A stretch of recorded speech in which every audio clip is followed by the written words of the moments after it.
So we'll get started. Okay, so hi everyone. My name's Iram. I may not have met a few of you, but I'm one of the fairly new members of the PEDS division.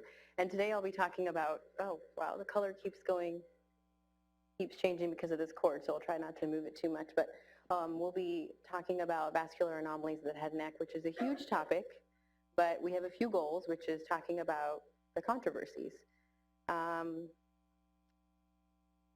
For objectives for the resident learners, after this talk you should be able to list different types of vascular anomalies, be able to describe the various classification schemes and resources you can use to classify them, know the common treatments for anomalies such as lymphatic anomalies, venous, mixed, and hemangiomas, be able to talk about some of the controversial topics in their management, and understand that these patients are challenging, unique, and the need for multidisciplinary care.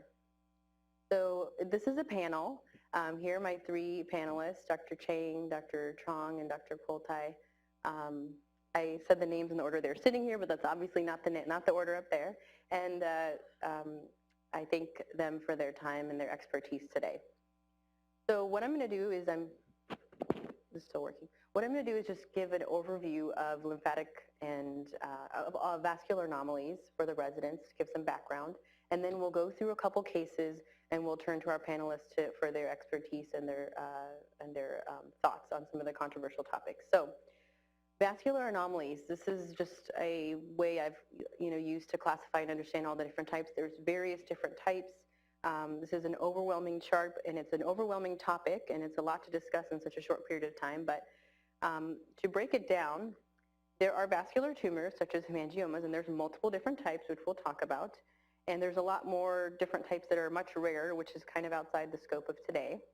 And then there are vascular malformations, which can be capillary, venous, lymphatic, arteriovenous malformations, or they can be a mix of any of the above. There is a classification scheme from the International Society of the Study of Vascular Anomalies, which is pretty much names any combination of these different anomalies. So capillary venous, capillary lymphatic. So this is a good resource to have if you really need to classify and name what your patient has. And they also classify it based on syndromes too, which is also helpful. And it's good to know what these syndromes are when you're evaluating patients that may have a vascular anomaly, because you want to be able to evaluate the whole patient and know if it's within a syndrome what other issues they may have. And so that's this resource. But to put this in clinically relevant terms, hemangiomas are tumors that are made of capillaries, and they grow by active endothelial proliferation. So they grow for the first 10 to 12 months, and then they slowly involute. Vascular malformations, which we mentioned can be venous, AV, mixed, lymphatic, they do not proliferate, but they expand. They never involute, and they expand, the channels and the vessels expand. So starting with hemangiomas, there are two main different types that we'll talk about. One is infantile, one is congenital. Congenital is rarer, about 30%. It's present at birth, so that's the difference that you want to know. And it's thought to happen due to chorionic villus sampling, which is a little rare, or due to angioblast or endothelial cell proliferation and some contact between the placenta and the fetal skin. There is a rapidly involuting type and a non-involuting congenital type, and they are what their title states. There are infantile hemangiomas, which is what you've probably seen if you've seen a hemangioma in a baby. This is not present at birth, but then it shows up a month or two later, and it has three stages. It can proliferate, which is in the first several months, usually reaches its maximum size around 4 months of age. It can plateau, and then it involutes. So about half are gone by the time the child is 5 years old, and 70% by the time the child is 7, and nearly all have involuted between 8 and 12 years. So the treatment for hemangiomas, and this is brief, and we'll return to this when we turn to our panelists for their thoughts, is observation surgery, potentially topical Timolol, propranolol, which I'll mention was an incidental discovery when cardiologists were treating patients that had very large hemangiomas who also had cardiac manifestations. They noticed within 3 days after starting propranolol for their heart issues, these patients' hemangiomas actually decreased in size, and so then they published this and it was reproduced, and now it's a first-line treatment. And it's a non-selective beta blocker, dosed 2 to 3 mg per kg into 3 doses, and it can be continued for about a year. So the response rate is very high for propranolol, and it's been compared to other therapies, and it's more effective than steroids, which used to be first line prior to this, vincristine or other airway treatments for hemangiomas. It does have some side effects such as bradycardia, hypotension, hypoglycemia, which are rare but need to be recognized. Due to these side effects, there are well-defined algorithms on how to initiate therapy for propranolol, depending on the age of the baby. So the chart above on the top is a baby under 8 weeks of age, which is recommended to start as an inpatient, though this is not a hard and fast rule. It's definitely been done on an outpatient in a younger child, but it kind of gives you a way to go up on the dose, check for symptoms, and proceed from there. Topical timolol, I'll mention this here. There's several studies that are prospective showing results after 6 months of applying topical timolol. It can only be used in hemangiomas that are focal and superficial, not very deep hemangiomas and very large hemangiomas, and we'll return to this when we present our case. And again, another study showing the use of timolol and their results with topical timolol versus using a systemic medication. Okay, moving on to venous malformations. It's the most common. It's 40% in the head and neck. These are bluish lesions that expand upon Valsalva. They can be focal when it's just within one layer of tissue, or they can be diffuse within multiple tissue layers, communicating with bridging veins. AV malformations are another type of vascular anomaly where you have a malformation where a vein that is directly communicating through arteries, two arteries through a single nidus. It can be high flow, and it can be a shunt. They're warm pink-blue lesions that have an audible bruit, and they expand with growth. Next, lymphatic malformations, which you've probably heard a lot about. So 90% of these present before the age of 2. They can be microcystic or macrocystic, which means that they are either greater or less than 2 centimeters cubed volume. Excuse me. And these are composed of dilated lymphatic channels.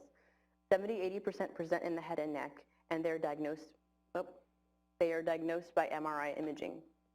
So they're extremely intense in T2 MRI imaging. They can also have some contrast enhancement due to the surrounding inflammation.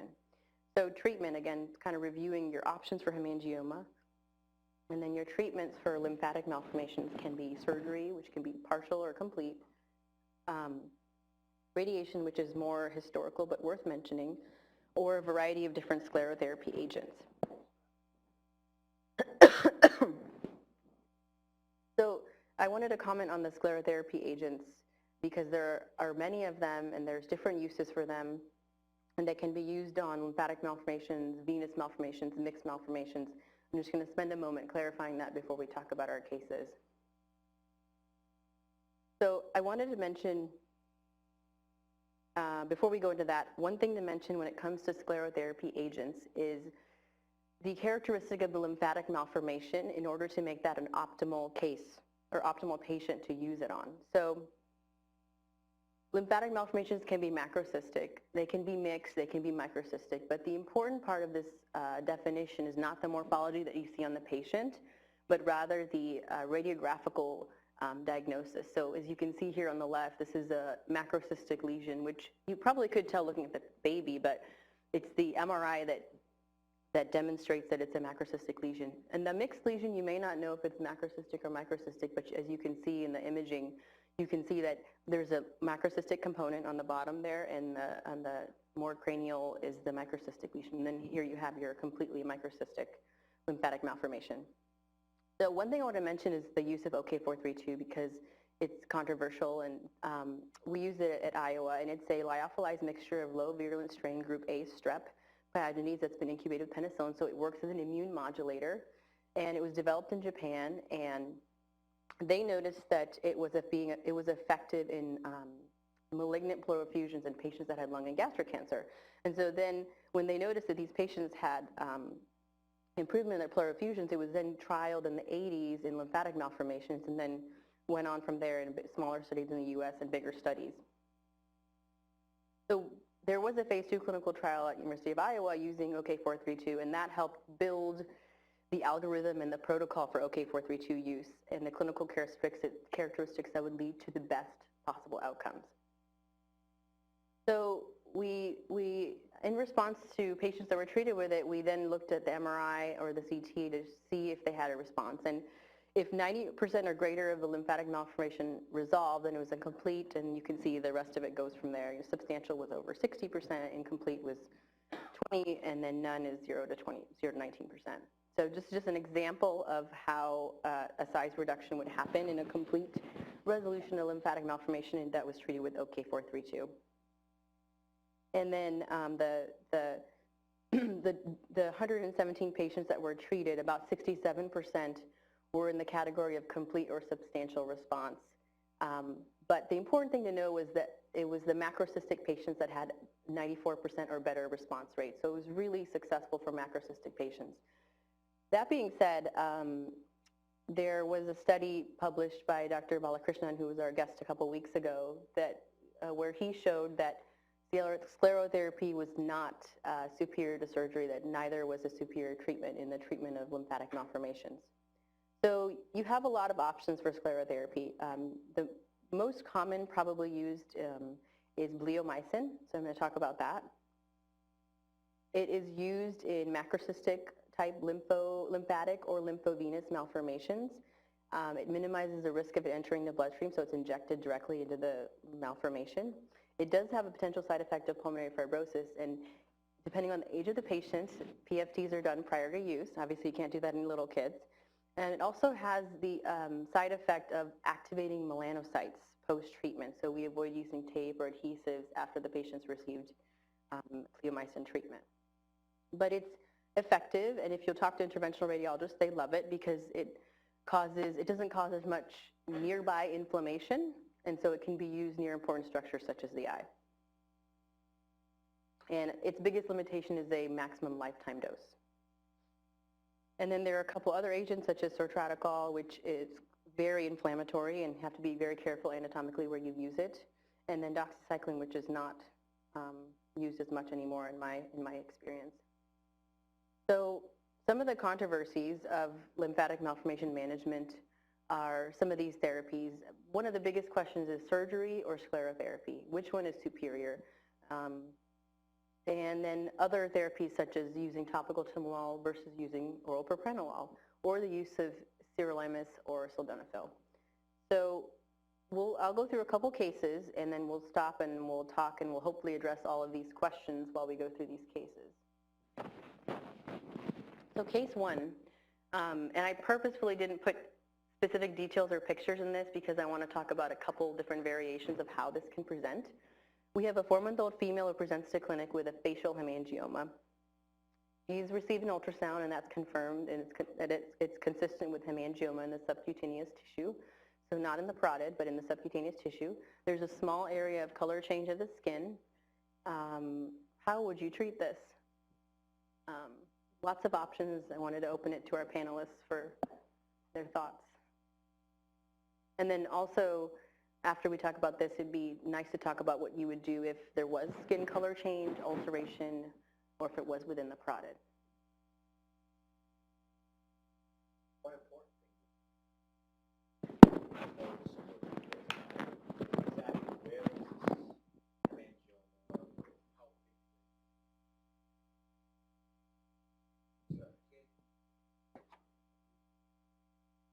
Oh, I was going to hand you mine, but that works even better.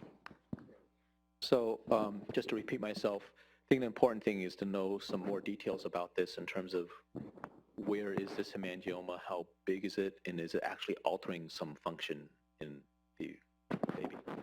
Great question. So it's not altering any function. This baby has no trouble feeding, breathing. That's pretty much all the function this age does. But it doesn't alter any function. You can see that it's there. There's a bluish hue on the skin. It's about 2 centimeters. But the parents are very worried, very, very worried. Tell him not to worry. You know, I mean, this is a kid who needs to be watched. At 4 months of age, that hemangioma can still grow, but if it hasn't grown significantly from 2 months to 4 months, it's not likely to continue to do so. When there's no functional impairment, you leave it, and no major aesthetic impairment, you leave it alone. Most of these go away pretty much on their own. On the other hand, for example, if you have a fairly modest-sized hemangioma that doesn't involve the skin and the nasal tip, that's a whole different matter, and you might want to think about treating that, even though it's small, non-discolored, because it will be very prominent. Historically, we used to operate on those before the kids went to school, but now we can prevent those with the propranolol. So I think Kay's comment about context, function, and is important. I think I agree with everything. And when it's on the face, I think one of the things that I try to imagine based on the bulk of the hemangioma is when the hemangioma goes under involution, when it's replaced with fatty tissue and scar, will there be a remaining asymmetry that is cosmetically important? And I think the really big parotid hemangiomas, which after they undergo involution can still give you the puppy dog look on one side. And I think for some people that has a big cosmetic implication. And we discussed this, and that would be something to consider propranolol for. For the residents, there's a picture of that puppy dog malformation in Cummings' chapter. So yeah, facial asymmetry is a reason to start propranolol. Is your management any different if it's a parotid hemangioma or just a subcutaneous hemangioma? Same size? If it's subcutaneous, we always offer a trial of topical timolol if there's any, especially if it comes to the skin and there's discoloration, just because you don't have to worry about the systemic side effects. It's really well tolerated and really, really easy to give. And then would you ever counsel the patients on surgery?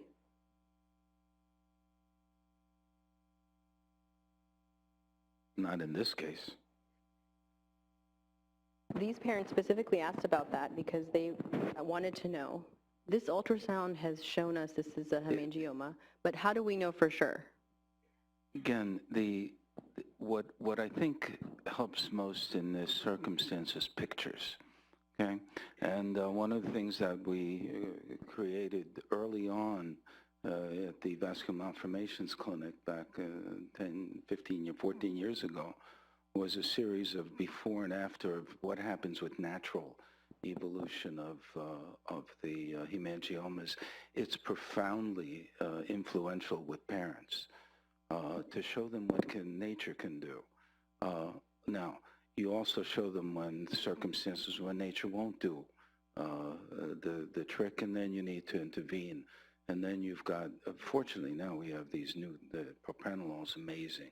I mean, it's changed the game totally, just totally. Could we use this opportunity for you, Dr. Trong, to tell us about the Vascular Anomolies Clinic and the setup? So we have a Vascular Anomalies Clinic, and we see adults and kids there. And it's actually really phenomenal. I really, really love it. And it's so busy now that it's divided into head and neck vascular anomalies and body. And at each session, it's led by dermatology, and there will be interventional radiology, either neuro for head and neck or body interventional radiology, and then the appropriate surgeon, whether it's general surgery, plastic surgery, or ENT, and oncology is there. And did I miss anybody? And yeah, general surgery and derm. We all meet and we have a radiology conference before every conference, and we discuss the case and we see all the patients together. So it's very multidisciplinary. The patient sits in the room, and we offer, and I think it's really nice because we all stand there and we offer the patient what we have to offer in front of the other provider. So I really like that because I think it's really, really fair. And it's made us actually more honest, I think, because now that we've had experience with other people's results that we also bring back to clinic, it's really helped us as a group kind of decide. Because I think the thing about vascular anomalies is a cure is not a reality, and that these can be quite difficult to manage, and it needs multimodality treatment. So it's a really great group. Thanks. We had a vascular anomalies clinic where I trained at Iowa. It was led by otolaryngology, and it was nice because we had the same type of setup, except we discussed the plan after the patients were seen, like in this sort of format, and reviewed the imaging. What I found was very interesting is radiology was a huge portion of what we did there, and their assistance in determining it was microcystic, macrocystic. And then sometimes even all these practitioners looking at a patient don't know exactly what this lesion is. And sometimes then we rely on radiology or debate amongst each other what they think this is. And also it was very helpful for cases where it was refractory, where treatments didn't particularly work. Were you going to say something else? Yeah, I think the number one thing in the clinic is that people come with the wrong diagnosis. Number one being hemangioma. Yeah. Because if it's a hemangioma in this adult, it should have involuted. So, and then we also I feel like the radiology is so important, we make the diagnosis and most of the decisions by then, and then we offer real-time ultrasound with the ultrasonographer there to help any case that's difficult. Could you also comment on how you guys use radiology to determine if you're going to do propranolol for the facial symmetry thing that you were talking about, or is it just a clinical decision? So this is about using propranolol when you have a lesion that it may very well involute, but over the course of the patient's life, while it's involuting, leaves some deformity or asymmetry or the puppy ear malformation. Yeah, I think that the infantile hemangiomas of the cheek and the parotid is really common, and so it's really common for us to really toil about whether or not to offer this family propranolol. And so we're trying to use volumetric analysis, but really it's an eyeball, like when you do the MRI, how large it looks. And then we're trying to determine this facial angle. And if the facial angle becomes obtuse, and to a point where even with involution, the facial angle will probably be abnormal with involution, those are the kind of things we use to decide. As well as, will the patient tolerate it? Are these parents, I hate to say good parents, but are they reliable to give this medication to a baby and those kind of things? This patient had an ultrasound. Do they need an MRI? Any thoughts? So an ultrasound can be really diagnostic for an infantile hemangioma. The characteristics of an ultrasound for a hemangioma are so different for a venous malformation as opposed to a lymphatic malformation. So for many, it can be diagnostic. 15 years ago, no. Today, yes. Big change in ultrasound technology and what you can derive from the ultrasound. Oh, we were just talking about how even though propranolol sounds so amazing, we do really discuss in our group the complications that have happened in kids around the U.S. That hypoglycemia is quite serious. There have been reports of cardiac arrest and death. So the hypotension and hypoglycemia and low blood pressure, all those things are quite serious. My favorite story about this happened in Africa. I was there the first time in 2015. It was presented with a kid who was being scheduled for surgery the following day with a big parotid hemangioma. And I said, oh my goodness, you don't want to operate on this. You want to treat with propranolol. And the surgeon put his arm around me. He says, yeah, you're going to send this kid on propranolol back to the village? You got to be kidding me. Following day, kid had the surgery, the hemangioma was gone, kid went back to the village without looking like really abnormal, and the problem solved. So context matters. Context really, really matters.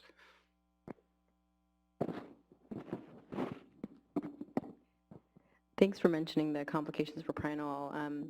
I think if you talk to dermatologists, in my experience, they really are very proud of the fact that it's a very safe drug, and it's so easy to initiate, and they do it in outpatients all the time, and we have a pretty well-defined algorithm on how to start it and how to use it and what to look for.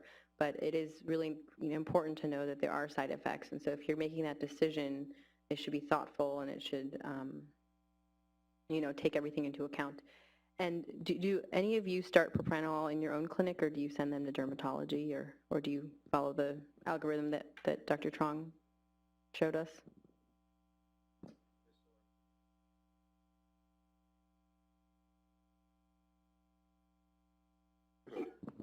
The multidisciplinary approach really is wonderful in this context.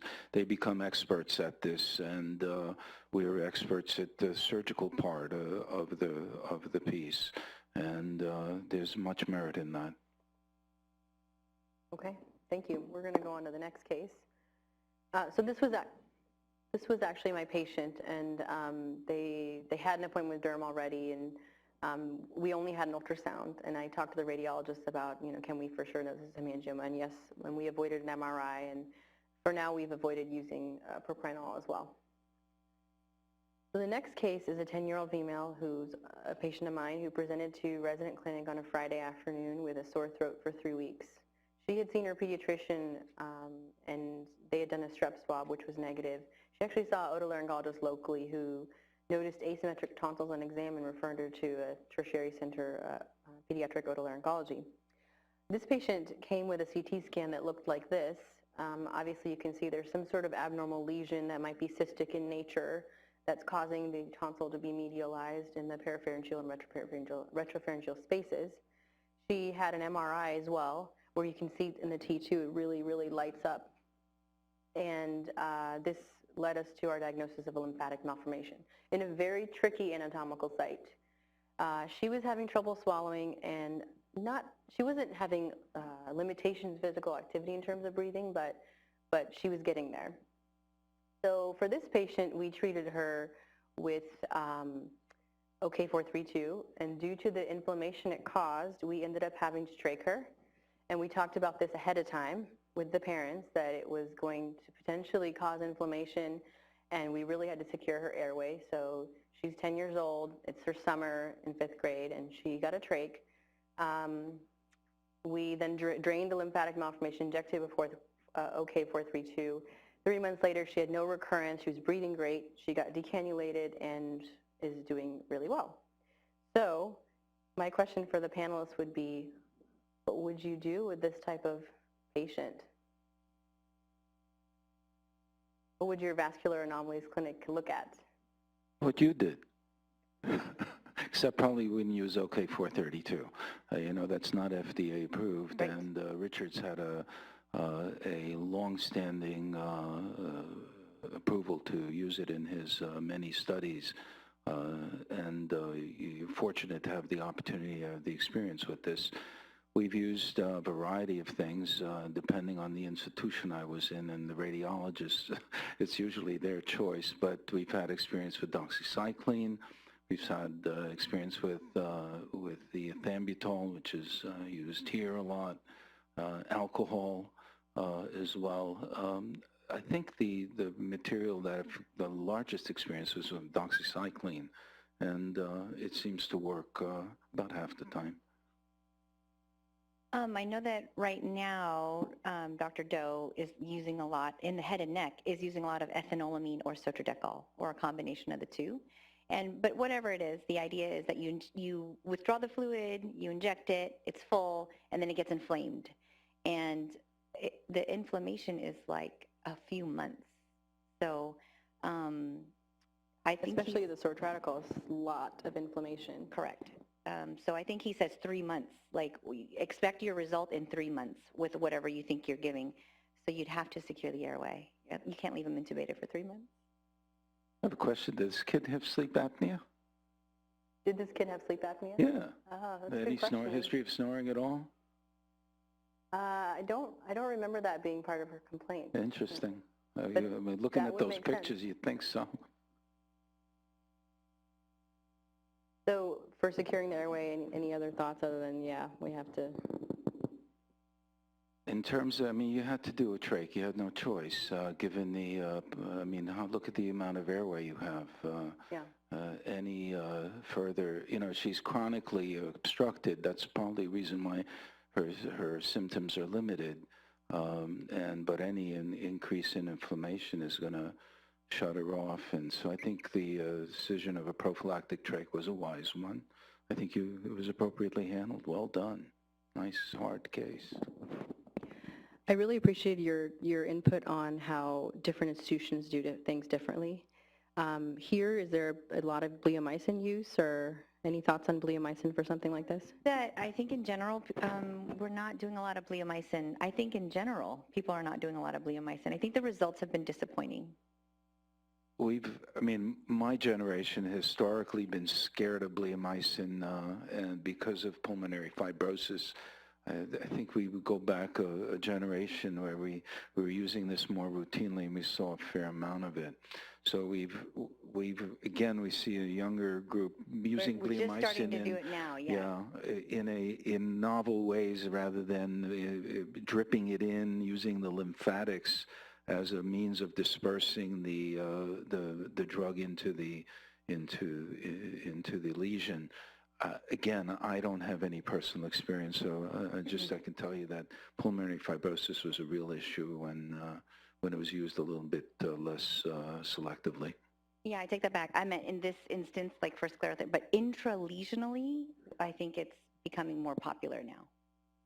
Especially for microcystic, or? Yeah, especially the surgeon, after, it's obviously a subtotal resection. After resection into the wound bed, you inject the bleomycin.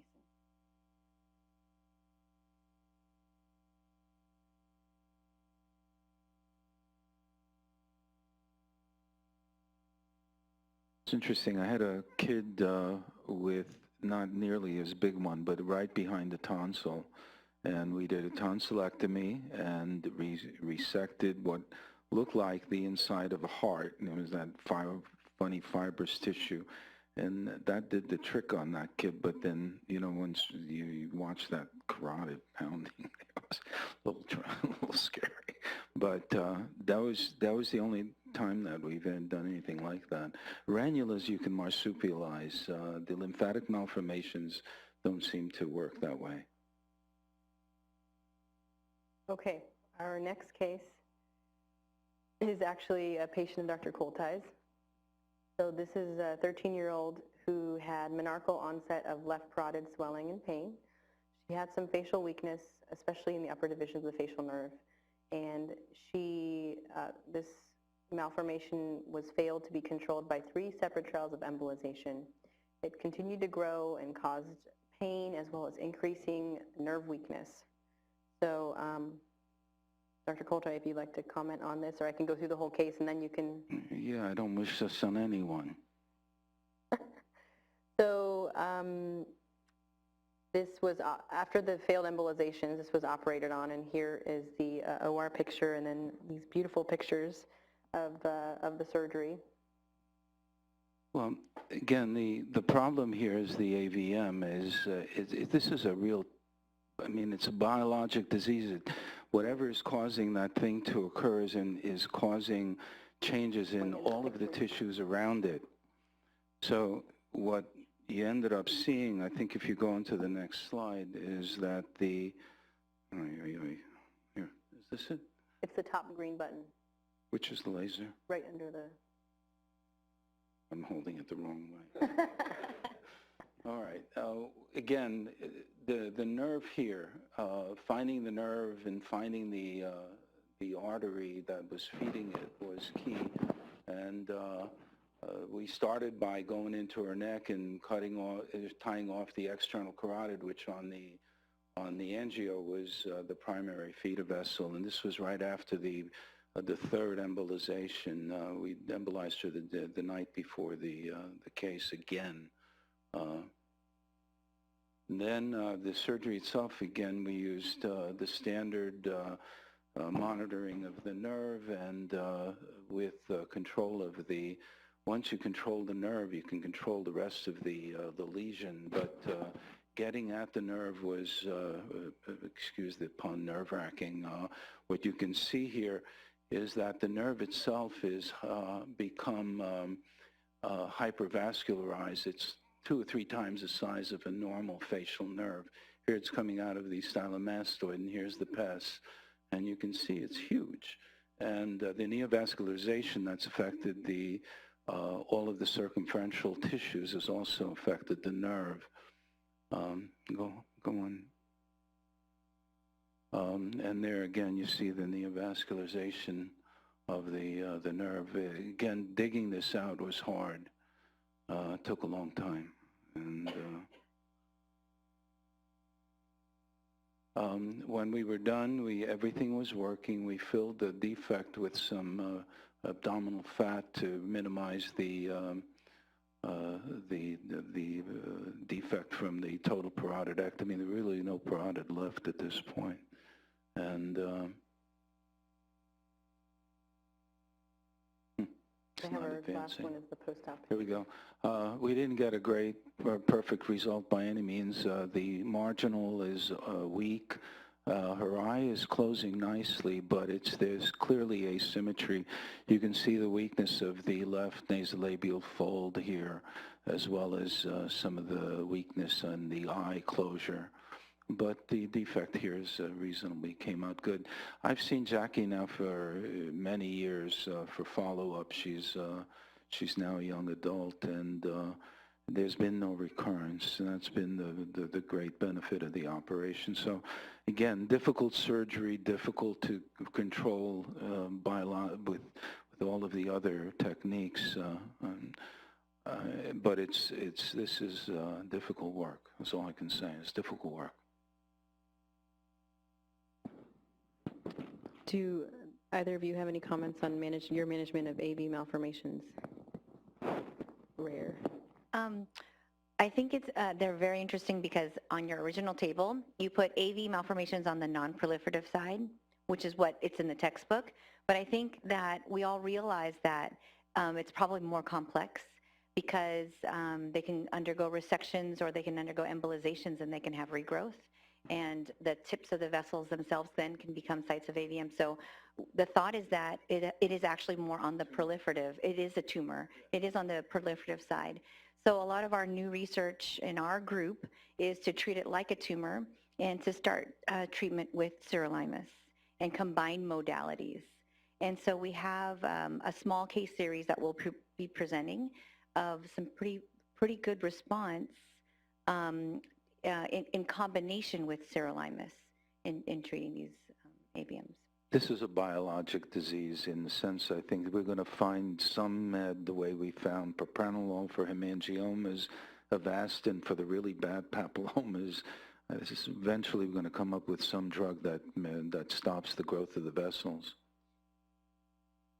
Can I use this as a bridge to talk about sirolimus and what the practice is here? Yeah. Sirolimus? Okay, so sirolimus was originally used for renal transplant. Do you guys know about it being used for vascular anomalies? Have you guys heard about it for renal transplants? So very commonly used for renal transplant. And this all came from some somatic studies of vascular anomalies. So biopsies taken of the vascular anomaly and doing genetic studies at what the actual genetic somatic mutation is in this tumor, and finding that there are some with mutation in the mTOR pathway, and that is how sirolimus works. And so in some trials for very large lymphatic malformations or combined venous lymphatic malformations, there's been some very good response, but it's not everyone, and so right now we're trying to figure that out. Okay, great. So it is being used here. Yeah. Very much so. A lot. And we're trying to do our enroll kids in taking a biopsy of their vascular anomalies and running the genetic studies. Yeah, there's a number of IRB studies ongoing with the clinic. All right. now I'm going to go on to your case, which is the best of everything in one patient. So this is, he's 2 years old now, but he's an X33 weeker, status post and exit procedure, was trached, has a stable trach, and has a very large lymphatic malformation, cervical lymphatic malformation. He's had all of the different therapies we've talked about. He's had sclerotherapy 4 times. He's been treated, and correct me if I'm wrong, this is a chart review, he's treated with continuous sildenafil, sirolimus, and is now status post parotidectomy and neck dissection, debulking. You know, as you can see, this is him pre-op, debulking the lymphatic malformation because it was affecting his trach, right? And so I'm going to go through the pictures, and then maybe if you can talk about like this patient's been through everything and where you start and where you go after that when things don't work in the management of lymphatic malformations and what makes it so challenging. So this is a pre-op picture at the top here, and this is, you know, intraoperative, but one thing I wanted to show that I thought was interesting was facial nerve mapping that was done preoperative, which is very helpful, especially in these complex cases. A patient who's had sclerotherapy multiple times and had different, you know, different medications used, you know, and the anatomical burden of having a lymphatic malformation, you really don't know where the nerve will be, so that I thought was very neat. And then this was the specimen removed, which was interesting as well. So this is a great patient to talk about what the different options are and how you go up your ladder in terms of treatment of lymphatic malformation. We just threw everything at it, basically. But he was diagnosed in utero, and so we knew when she was pregnant that he had a giant cervical facial lymphatic malformation. So, you know, at the exit procedure, we placed the trach, and he had multiple mixed macrocystic and microcystic. And so I think the reality of a complete resection was not a reality. So he had a lot of sclerotherapy. I think this is an interesting case to show how sildenafil is also being used for lymphatic malformations. And you know, the idea is that it's not a cure, although we've had some with a very good response, is that it decreases the lymphatic flow. And when he's on the sildenafil, the mass is softer. And so, yes. So I don't know what to say. Does anyone want to take over his care? Because there's the other side still. Did you see? Did you see an appreciable change in the 2 years that you've known this patient? Was it sclerotherapy? Did that make a big difference? Did you see a big change with the sirolimus? You said it was a little bit of palpation. It was softer with sildenafil, but not much in terms of... It's really hard to say because if you look at his MRI, he has no tissue planes. He does not have any discernible neck muscle, any muscles. He doesn't have any fascial planes at all. It's just microcystic disease because the macrocysts are now all gone after the sclerotherapy. So I don't know. All we knew is we got to the point where his pannus was occluding his trach, and it was so big now that he couldn't lift it to breathe. So the parents were constantly holding up his neck so that he could breathe, and even with the extended bavona. So we were we figured it was time. Any thoughts on how there's some studies talking about how sildenafil isn't actually very safe for lymphatic malformations and should be, you know, used with caution? Is it a back burner medication? So it's really controversial in the derm group right now. And it was another one of those case reports where a kid was put on sildenafil for a different reason and their lymphatic malformation got smaller. And we're actually one of the few places doing the phase 2 trial here. So right now we're looking at it for large lymphatic malformations in children. And we're trying to figure out if it's really, really effective or not. But it's safe to give. Much safer than the sirolimus in terms of... Sildenafil is safer? Yes. As in there's a lot less side effects with sildenafil. Where sirolimus is an immunosuppressant, you have to watch a lot of different liver functions. You can have oral ulcers. It can definitely have a lot more systemic effects. Although we did have a long discussion with a teenager about sildenafil, a teenage Uh-oh. boy, and he opted out. I think that's really important to know because if you just look at the literature, sirolimus is it's really touted as very safe, and we have patients that are already on it for other reasons, so you kind of know. But the long-term effects of it, you don't really know. Long-term immune suppressing effects of it. And then I wanted to ask about your specimen. So it was parotid with the malformation within all of it, just one bulk.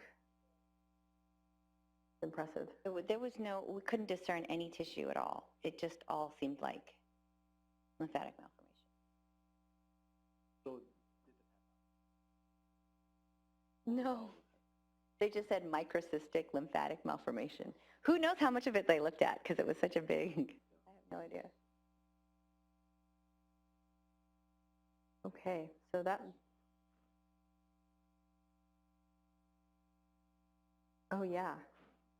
So this was really cool. It was the first time I ever did this. So we have a neuro monitoring team that I remember mostly with Dr. Jackler for those very, very long cases.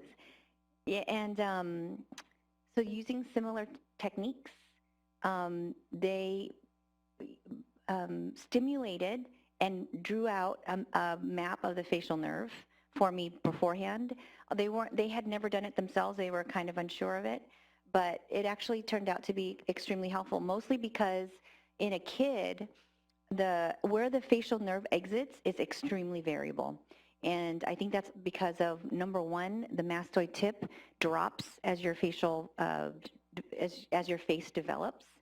And so that xylomastoid foramen and where the facial nerve exits has a huge range. And you can see here, the trunk was here. So if you use your normal, traditional ways to find the facial nerve, it would take a very long time. But the trunk was actually here. So my hope was that it would help identify the trunk, and it surely did. And I think it saved us a lot of time. And his facial nerve works in all branches. Transcutaneous, yeah. So if you want to use their services, you just have to place a consult and coordinate with them, and they'll be there with you in the entire case. Great. That's really helpful and impressive, especially what you said regarding the location of it, because it would bury your incision, and then you would have to back elevate and look for, that would be very challenging. How large is the panis now? Well, so we only did one side. And so one thing that happened was he had rebound swelling from the other side that crossed the midline into his submental space. So his trach is no longer getting occluded from his panis, and you can see his neck on this side. But post-op, he had more swelling because he got sick. He had multiple viruses, adeno, rhino, and enterovirus, and he's back with more drainage. Well, that leads to another interesting point, which is that the residents might see patients come in the ER or, may see them on call. Patients that have a lymphatic malformation, if they get sick, their lymphatic malformation increases in size temporarily, but this can cause symptoms. It can take a patient who's currently asymptomatic and make them symptomatic. And I had a patient who was an 18-year-old freshman here at Stanford who has a lymphatic malformation. It's very complex. He's had 25 operations in San Diego and is an undergrad here and came to the ER with a little bit of trouble breathing, a little bit of trouble swallowing because he felt like he was sick and he has this lymphatic malformation. I called his mother in San Diego and she said, well, when he was a kid, we knew he was sick, not because he had a runny nose or a cough. We saw his neck change first. And so this can usually be treated with antibiotics and steroids, and it suppresses it and kind of bridges them until they're over their illness and they no longer have symptoms. But that's something important to know about as well with lymphatic malformations. Lots to talk about, but we are, those are the cases that I have and some of the controversial things that we've talked about. And hopefully this relayed some important information to you. I think it is more interesting, especially in a topic that like lymphatic or vascular anomalies that is so complex that is so experience-based and that is so variable from different institutions. We get a lot from our panelists and their experience rather than listing different studies and trials and numbers and things, because that's all great, but the practice at your institution and the setup that you have for how you manage vascular anomalies, I think is really important, having that support. Questions?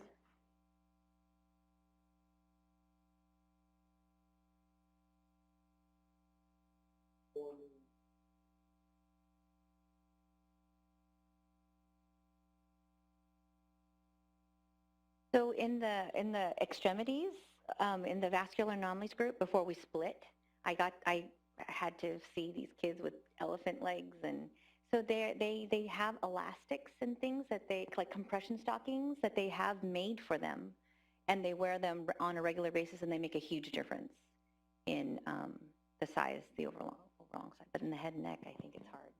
When I visited Johann Werner in Germany, we did a conference on vascular malformations. I saw that they use these face masks to keep the like much like what you put on your knee, the elastic to keep the lesions under control. Problem was that you take the thing off and it re-expands. Re-expand doesn't go away. Yeah. It's interesting that thought is. I mean. Oh, we tried for this kid. Yeah. Oh, he rips everything off, even his artificial nose, things for his trach. He doesn't keep anything. We couldn't even keep a dressing on him for this surgery. He's too. Be an interesting idea, though, Rob. I agree. We, in our previous vascular anomalies clinic for limbs, because we get to see patients with limb anomalies, if it was microcystic and wasn't amenable to bleomycin therapy, we would recommend compression. And so they would have compression stockings, and some were adherent to it, some were not. So, and in our pediatric patients, we have a whole different challenge in that the parents may want to be adherent to it, but the child makes the final decision. Any other questions?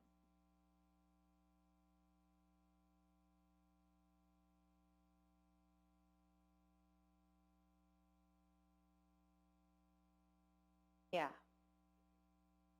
Yes.